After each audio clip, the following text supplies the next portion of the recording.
Hello, fellow targeted individual. A while back, I had an issue with a company called G4I. Now, check this out. This group works with the United States Air Force. It works with DOD, and it works to neutralize criminal terrorists. That's good. But look right here. Intelligence threats to the U.S. Air Force and Department of Defense and U.S. government. So this group is involved in black ops. Here's the company, G4I Staffing. They drive around with U.S. government plates.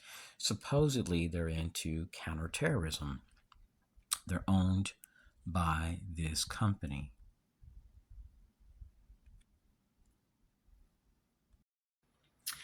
I do not harass federal agencies or contractors. My only objective is to leave the United States, start a new healthy life in Russia, maybe Cuba.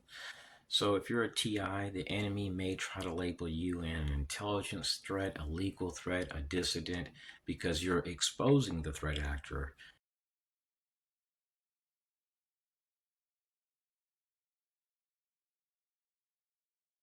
You may have noticed a picture of two people wearing blue shirts in the beginning of this video. 2 years ago, I had an incident at the front entrance of where I live at, and I was swarmed by a bunch of people wearing blue shirts in a highly rural area. I found out they're all veterans. So when I had this issue, I noticed a dramatic increase where I biked at with people that wore blue shirts as I passed by certain residential areas. They were typically veterans, people that are defense contractors. They weren't affiliated with law enforcement. I went to law enforcement and my report came out pretty much blank, like a few words, and that was it. Everything was redacted. So 2 years has passed, and 3 days ago I'm biking home and these same two people show up and they're wearing the same exact clothes they wore 2 years ago. It made me wonder, fellow TIs. And I didn't confront these people. I didn't argue with them. But I can see how people can feel disrespected. It's like the enemy is trying to remind you, like, hey, we're watching you. And prior to passing them, there were two other people wearing the same exact clothes. About 100 yards back, I had passed by them on my e-bike while headed home. Yesterday, I go to the Leesburg Mall. It's in Leesburg, Florida. I'm in a restaurant, and a guy comes in the restaurant and walks up to the table to the side, looks at me and whistles, and then walks right out. At that same time, the waiter was bringing me my drink. So he asked me, he says, do you know this guy? I'm like, no, I don't. When I get to my car, I noticed a cop car and security right in that area. It made me wonder, So I made a video a while back where something similar happened. I'm eating with my grandmother. Somebody calls the cops, and there's a Jewish guy sitting at a table across from me, just looking right at me. I didn't look at him. My grandmother tapped me on my hand and said, there's a guy looking at us intensely. She's like, every time I eat, he's looking at me. And I said, just ignore him. Just turn your head, just ignore him. So police come in there. They run in there, and they're at my table. And I'm with my 90-year-old grandmother with no criminal record. They look at us and just stare at us. Then they go to the corner of the mall in the food court and just stare at us. When we leave, the exact moment we leave, they leave. What I find interesting also is that a while back I went to a mall. I believe it was called, I don't know if it's the Oak Squares Mall. I forgot the name of it. It's nearby Winter Garden, Florida. And a lady was under my car. And I said, ma'am, can you get from under my car? She gets out from under it, and this guy starts screaming about 40 feet away that he can't take it no more. He's screaming out loud, and when she gets out of the car, they both leave in a black SUV. So I go with my family they have no criminal record. We go to the Brandon, Florida Mall nearby Tampa. And there's a lady wearing the Special Activities Division t-shirt leaning against my car with a group of 10 people in cars right in front of her car. It just seemed bizarre, fellow TIs. if you're a targeted individual, the app called Nextdoor is a pretty good tool to use.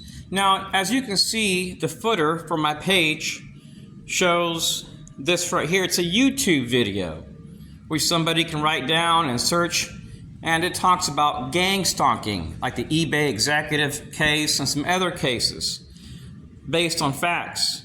Now, on the outskirts of Orlando, Florida, is this place called the Crooked River Preserve. So as you can see right here, there's a guy right over here standing there. And I'm in a remote forest in the very back of the walking trail. And I'm sitting on a bench. You can't see the water, but it's to the left. It's right where I'm sitting at on this bench. So this guy stood there for 7 minutes. So I felt uncomfortable. Guess how many views I've gotten, fellow TIs? More than what emergency management in the area gets, along with comments. This is right here just in a short amount of time. So never underestimate the power of utilizing Nextdoor. So I share his tag. I share information about the company. I just found it to be bizarre. Also, you can share cool stuff with people. There's different groups, so you can talk about different things. You can also turn it off where you don't receive any comments. It may prevent you from getting any likes. So you can share facts about things, and you may get a few comments here and there. So as you can see, I'm not harassing nobody, I'm not belittling nobody. I'm just sharing stuff. Like this right here is a Facebook alert that I got a while back. This right here is an audio. Hold on 1 second.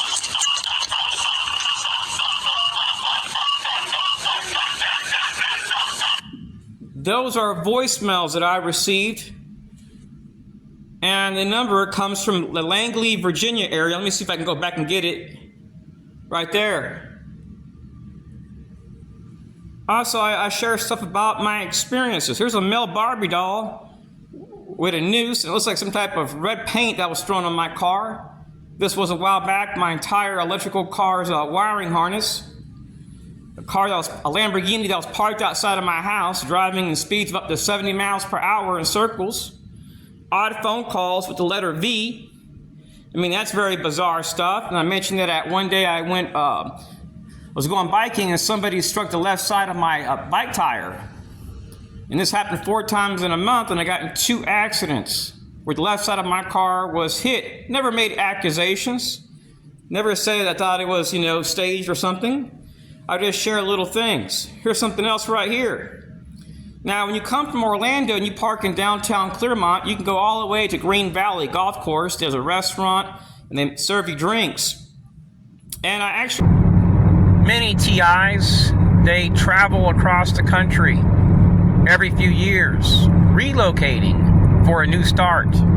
They find their police reports have been redacted when they complain about a house break-in, when they complain about targeting, when they have video proof, when they have private investigators saying, look, this person's being harassed, where they eat, where they shop, where they walk, on vacations, at airports, at schools and churches. They need help. So many police departments will redact what occurred towards you to conceal something which is being done in a very systematic and routine fashion. The girl who initially accused my brother and I of human trafficking 3.5 years ago has just admitted to DCAW that she was paid in advance before she made the police report $100,000 to make the report, and the money came from a USAID-funded NGO designed to combat human trafficking. Why would you pay somebody before they make a police report $100,000 to combat human trafficking unless you were actually trying to set us up? She then admits that after she took the money, she flew here, made the police report, and after only 3 days in Romania, she was flown to the south of France. The flights, hotels, and budget for her stay there was all paid for by the same NGO.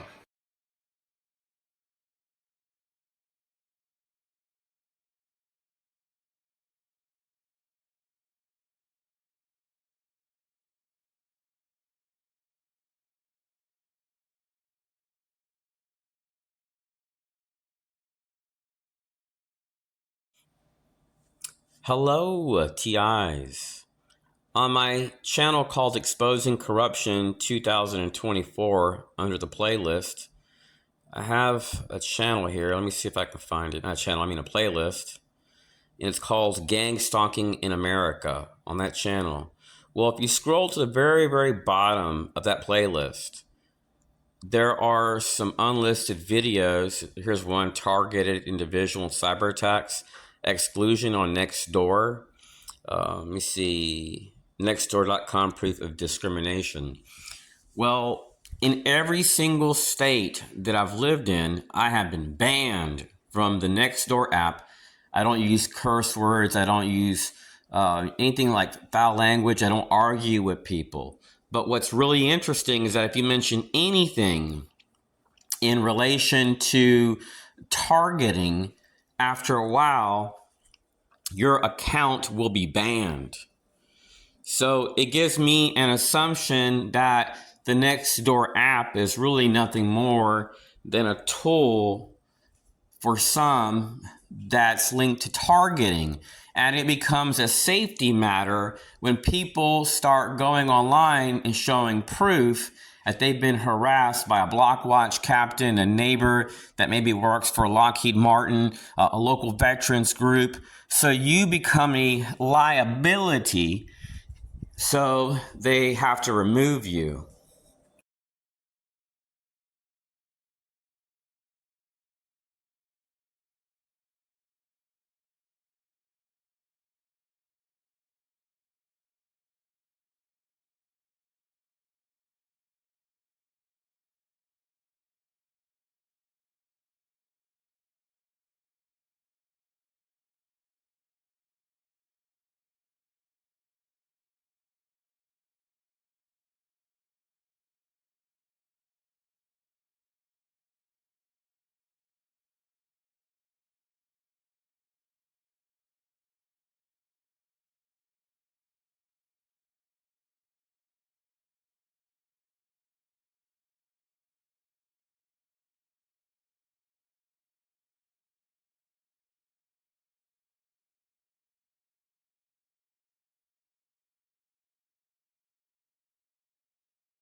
Once I get out of the gas station.